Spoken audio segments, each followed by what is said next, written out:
Hello loves, MsMerlin here, and as promised I told you I was going to do a rune series. Now these are 3 sets that I have made out of Orgonite.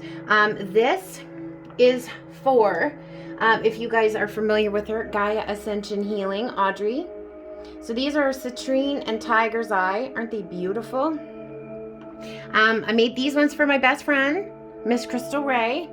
These are Lapis, Sodalite, and Aquamarine. And my set, which I've showed you before, which is Strawberry Quartz and Amethyst.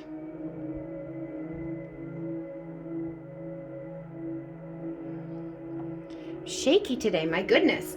So this is a series that I'm going to do and teach you guys how to use these very powerful tool. Okay, so Orgon energy, when you combine the resin and the metal and the crystals, it encapsulates all of the powers together. It's a very, very, very powerful tool to use indeed.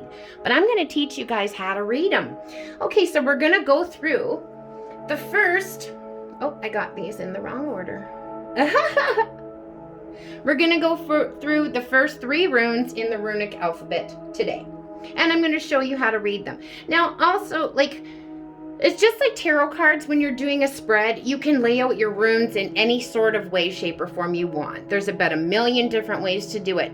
I ask that you guys follow your intuition. Okay? Follow your gut. I like to feel them out for the energy. And then I pick up the ones that speak to me. Okay, you can also pick them up in your hands, okay, and shake them and throw them on the table, okay, and see which ones spread out. You can also read them like when you pull the ones that you want to pull, you can read them kind of like in a circle pattern, okay, so laying them out like this, right? So you're reading them like a cycle. All right, but it's like I said, it's completely up to you. You can also do like the Celtic cross type of spread like you would do with tarot cards, okay, just like that. All right, but follow your intuition, however they're speaking to you, okay, whichever ones are speaking to you. All right, so number 1 in the runic alphabet is Fehu. Hold on, let me make sure I'm saying that right. Yep. Which is the representation of cattle, actually, and livestock. You see that's beautiful there. So that's Fehu, so it looks like an F going upwards. Okay, so this is about property, mobile property as well, new beginnings, and wealth. The key concepts of this rune are wealth, money, food, sustenance, luck, personal power, financial strength, prosperity, presence, freedom. Young love also can be interpreted from that rune. So the key words for this are mobility, luck, charisma, dynamic power, transferable energy, abundance, and also mana and sexual attraction. So the mundane for this would be like 3D concepts would be money, recent purchases, reputation, freshness, and fashionability. Okay, so this is all about new beginnings, social success, foresight, energy, travel, money. The shadow aspects to this, so if it comes in like reverse, okay, would be control, greed, failure, atrophy, poverty, endings, okay? So what this one is asking you to do is drawing gravity into your personal sphere, okay? Realizing we have the power of creation, right? To increase your monetary wealth. So Fehu is actually the rune of luck. The universe is not so much made up by chance as it is by luck or manifesting. Luck is hidden but a very real energy. Fehu governs the capacity to hold this luck and use it like a magic ability.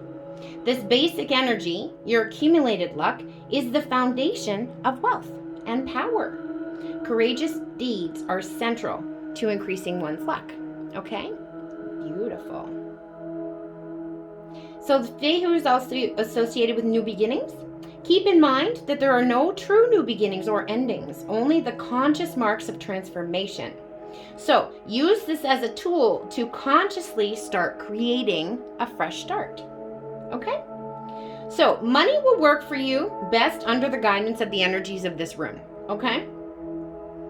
It's best to think of wealth as food, water, shelter, clothing, sustenance, and mobile assets rather than needless luxuries. If you're starting new endeavors, Fehu is a great rune to get. It's very activating. It activates the will to restore your self-confidence and assist you with goal setting. This, and if you want to use it as a symbol as well, because you can also use the runes as sigils, okay? I do have them tattooed all over my body. That's my birth rune right there, Yira, okay? So you can use this symbol to help guard you against procrastination. It's a reminder to think for yourself, which is fundamental to working with the runes. I find that the vibration of this rune is to be in alignment with the principles of sexual attraction as well. First impressions and young love. Fehu is a reminder for us to act out of the present moment. In society today, is it important that we explore new definitions of wealth and come to the realization of what is truly valuable. That's what Fehu represents. It's not static and measurable mass.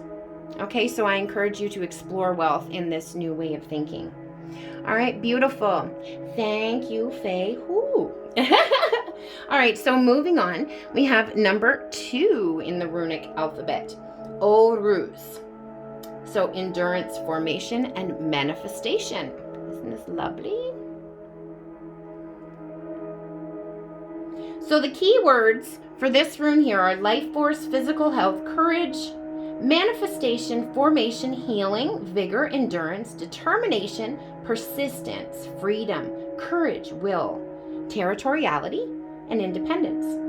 The energy of this is a formative force. It's architectural patterning of raw primal force, survival, healing, endurance, and manifestation. Okay, the mundane for this one would be physical health and stamina. All right, so this represents strength, consistency, vitality, tenacity, pattern, luck, health, pragmatic knowledge, understanding. The shadow aspect, so if this should come in reverse, would be weakness, obsession, misdirected force, inconsistency, sickness, ignorance, uncontrolled rage, insensitivity, and brutality. Okay? So, shaping and forcing fortunate circumstances creatively through will and inspiration. So, guys, manifesting. All right? Self-healing and maintenance of good mental and physical health. Assertion of home ground and personal space, so boundaries, strength and tenacity, courage, persistence against all odds, the ability to control aggression and take responsibility, rites of passage, especially going into adulthood. So that's where you would find this rune. Okay?